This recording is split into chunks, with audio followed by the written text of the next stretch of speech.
Hello and welcome to a new video. This is for the Zeta Math UC curriculum, and we are going to do lesson 22, which is about solving for unknowns, which is something that I did last week in a video, but without decimals, and this week our problems have decimals.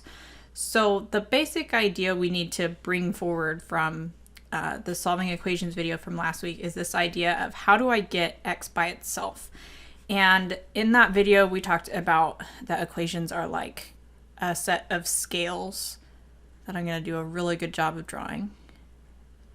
A set of scales that an equation is balanced. They're saying the left side is equal to whatever the right side is. So in this case, we have 0.9x minus 0.8 on the left, and the 3.7 would be on the right. And it's our job, as we're solving for equations, to try to get x by itself. And we do that by adjusting the scale so that it still stays balanced, but so that we kind of move the numbers around so that x ends up by itself.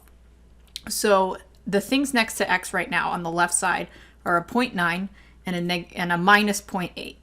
And so we always save the thing that's right next to x for last. The 0.9x, that we need to think of as kind of together for right now. We first need to actually think about, what do I do with this minus 0.8? And this is actually a little weird because we haven't done negative numbers yet. And that would be one way to think of this. Instead, let's think, if I'm subtracting 0.8, but I don't want to be subtracting 0.8 anymore, I need to do the opposite and I need to add 0.8. So you could also think of it as like, this is kind of weird to think of as in a scale, but like, think of it like we're missing 0.8 here. So we're like adding the 0.8 in, and that makes us not be missing it anymore. I don't know. That doesn't seem like it works very well. But the strategy we take for solving equations is, if I have minus something, if I add it over, then I'll have moved it correctly. So I'm going to write underneath this plus 0.8. I have to do it to both sides to keep my equation balanced. So if I add the 0.8 on the left side so that this goes away, if that's all I do, now all of a sudden my scale's not balanced anymore. So I'm having to also add 0.8 to the right. So I add it to the left and it just makes this go away. I add it to the right, and so I actually have to say, okay, what is 3.7 plus 0.8? And that's not too bad. We just have to remember that for adding decimals, we line up the decimal place. So 3.7 plus 0.8, that's 15, and we carry our 1, put our decimal down. 1 plus 3 is 4, so we get 0.9x equals 4.5. Now, one way to do it from here is to say, what do I multiply 0.9 by that will give me 4.5? But that can be a tough question, especially now that we're dealing with decimals. So the way to get this 0.9 to move away from x is to divide by 0.9. And the reason that helps is because when you divide something by itself, it becomes 1. So if I say 5 divided by 5, that's 1. If I say 6 divided by 6, that's 1. If I say pi divided by pi, that's 1. So 0.9 divided by 0.9 is 1, which means now we have 1x. We just don't write the 1 in front of x normally. Now we just need to figure out, what is 4.5 divided by 0.9? So worst case scenario here, or normal case, I think probably in this assignment, is going to be, let's do some long division. So I'm going to move the decimal on the 0.9 because I don't want to divide by 0.9, but I'm okay with dividing by 9. But that means I also have to move it on the inside. So that gives me 45. And this actually means this is way easier than we might have thought at the beginning, because 9 goes into 45 5 times. So our answer here is 5. And you may have been able to figure that out with the decimals, that 0.9 would go into 4.5 5 times. But if not, then we'd sit here and we'd divide. So in the workbook, on the left side, it has you doing equations, and then on the right side, it asks you to check your answers. So here's how we check our answers, is we take what we got, which is 5, and we put it into the equation where x is. So we say 0.9 times 5 minus 0.8. And what we're trying to figure out is, does that really give us 3.7? So as we do this, we multiply before we subtract, just in general in math. Unless there's parentheses that would tell us to do something different, we're going to multiply first. So we're going to take 0.9 and we're going to times by 5. So 5 times 9 is 45, and then 5 times 0 is 0. We have one decimal place here, so this needs one decimal place. So 0.9 times 5 is 4.5. Then we need to do this minus 0.8. So 4.5 minus 0.8, I'm going to borrow 15 minus 8 is 7. 3 minus 0 is 3. So that's 3.7, which is what we were hoping it would be. That means that 5 really is the answer. If we take our answer and we check it and we get something that's not the right thing, then we will, if we plug it back in and it doesn't give us the right thing, then we have to go and figure out, did I mess up checking it or did I mess up doing the problem, and try to figure that out. So that's the gist of what we're doing. There's not really anything more difficult about it. So we're just going to kind of go through a couple more problems like this. And then there's also a word problem that we're going to do together so that you can see how that works. Okay, so 3.6x plus 2.7 equals 7.02. So every time we do an equation where we have something next to x and then we are adding or subtracting something right here, we always want to move the thing that we're adding or subtracting first. And we move it by doing the opposite. So since this is plus 2.7, we are going to subtract 2.7. And I'm going to line up the decimal places here. We get 3.6x equals, I'm going to put a 0 here and subtract. So this is 2. This is going to borrow and be 10 minus 7 is 3. 6 minus 2 is 4. So 3.6x equals 4.32. Now, I don't know what times 3.6 equals 4.32, and I imagine it's probably a decimal number. So to figure this out, we're going to divide both sides by 3.6. So that we get x equals whatever this is. So I'm going to come over here and divide. So I'm going to move this and I'm going to move this. So I'm really doing 36 into into 43.2 because I just moved the decimal over once. 36 goes into 43 one time because 36 is pretty close to 43. So I'm going to subtract and get 72. How many times does 36 go into 72? The answer to that is twice. Ooh, not sure what was going on with that 2. It actually goes in evenly because 36 times 2 is 72. So that means that x equals 1.2. So if we're going to check our answer here, what we need to do is 3.6 times 1.2. And then we take that answer and we're going to add 2.7 and see if we get 7.02. So 2 times 6 is 12. 2 times 3 is 6 plus 1 is 7. I'm going to put a 0 for a placeholder. 1 times 6 is 6. 1 times 3 is 3. 2 plus 0 is 2. 7 plus 6 is 13. 1 plus 3 is 4. We've got 2 decimal places in our problem, so we need 2 decimal places here because 1 from 3.6, 1 from 1.2 gives us 2 in our answer. So we get 4.32, and then we're going to add to that 2.7. As you're checking this, in case you hadn't noticed, or in case it doesn't make sense, it didn't make sense, but you noticed it, we should end up seeing numbers that were in the problem, because that's kind of like the whole point of this is that 3.6 times 1.2 is 4.32.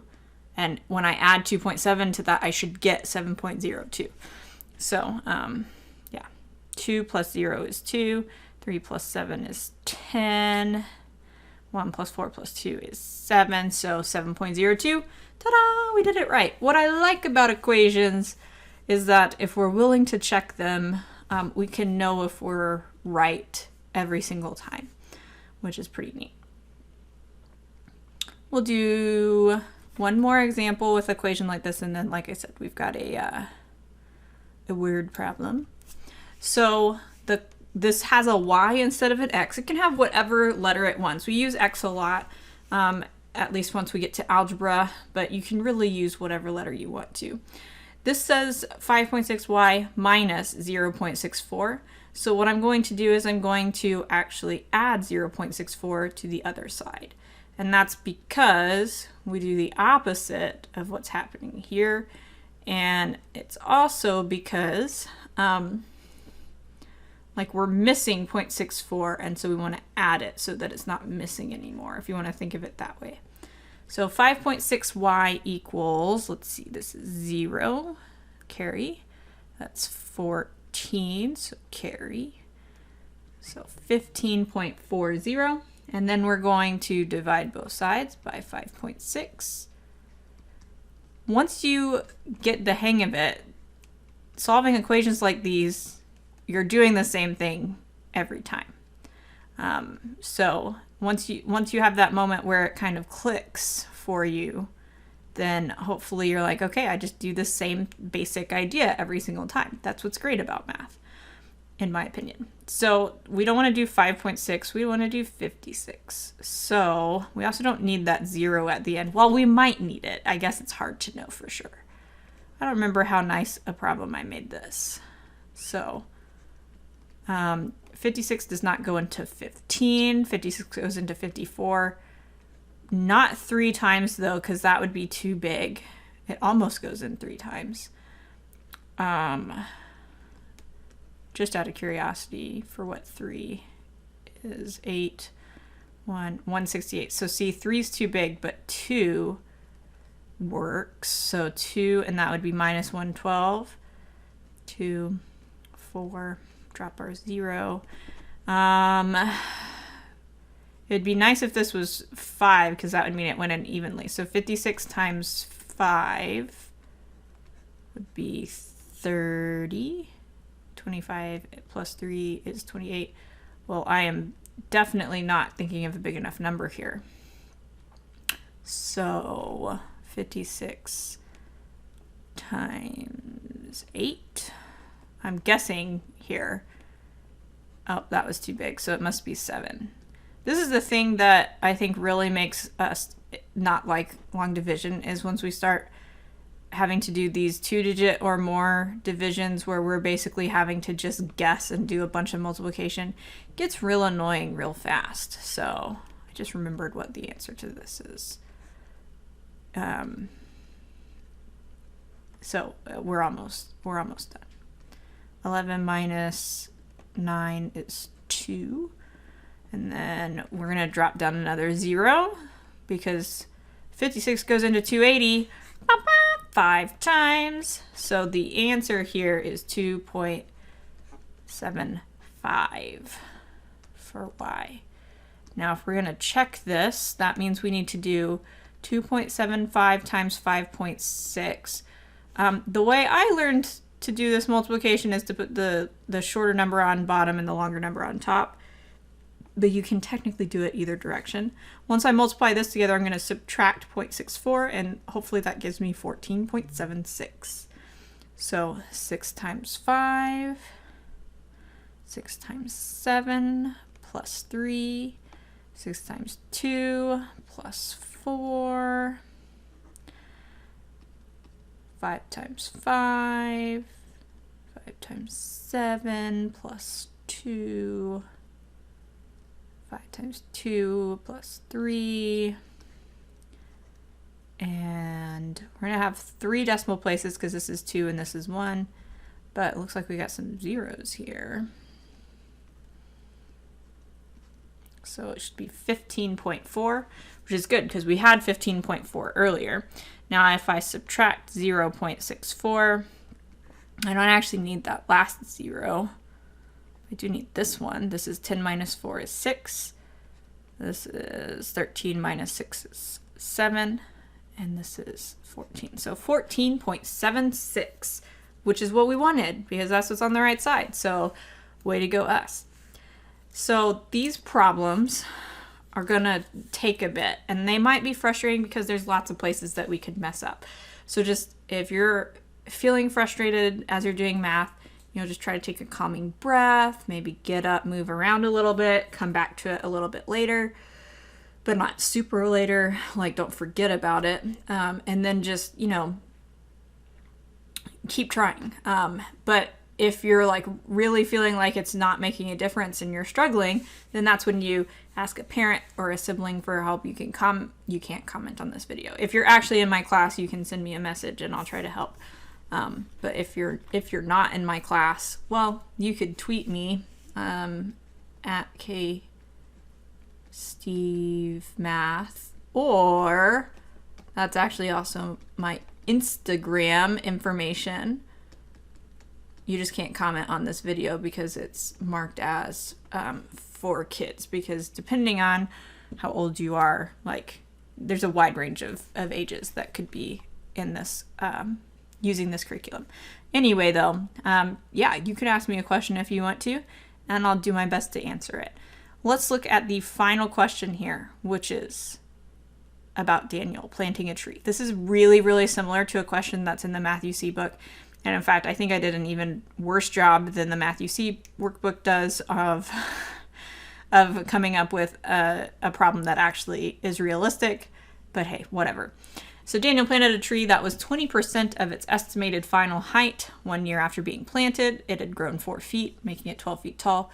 What was its estimated final height? So we've basically got this tree that starts off and it's 20% of its final height. Then after a year, we know it's 12 feet. And then we're being asked, what is its estimated final height? Best tree ever, right? Perfect. Okay.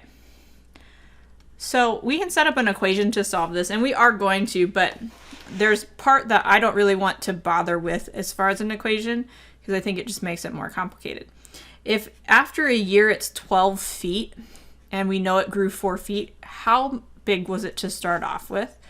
All we have to do there is 12 minus 4, which gives us 8. So it starts off as 8 feet. This is one of the reasons why I'm saying this is not a very good problem, because I made this up, but 8 feet is bigger than I think we normally want trees to be when we plant them. I don't know. I could be wrong.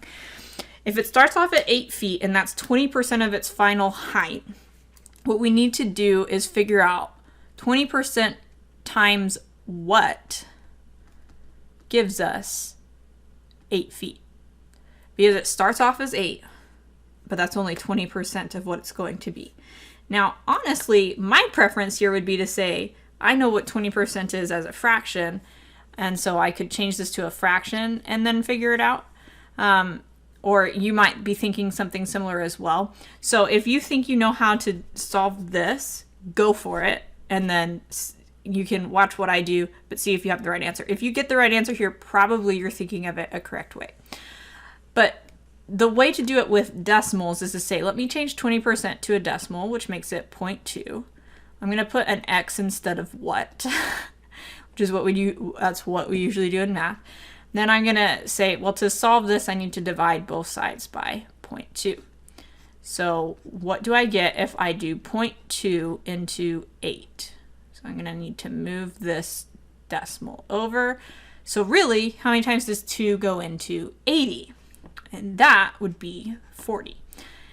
And then anytime we have a word problem or anytime we're given units, we are supposed to put units in our answer. So it's not just 40, it's 40 feet. And that's kind of the gist of how it is. I think there are a variety of kinds of word problems. There's like 2 word problems on each of A, B, C, and D, I think. And so I thought this one, I think this one's one of the trickier ones they ask us about, because it's asking us about percents, which are new, and we have to divide by a decimal, which is new, and now we're adding another step in. So the one, I think it's on A, it's the last problem. Maybe it's on B, but it should be really similar to this. The name has been changed and the numbers have been changed, but it's really similar. So hope you enjoyed this video, and I hope to see you in the next one. Like, not literally, I don't see you, you see me. But if you haven't already, please subscribe and go ahead and hit that thumbs up button to like the video, and I'll see you in the next one. Thanks.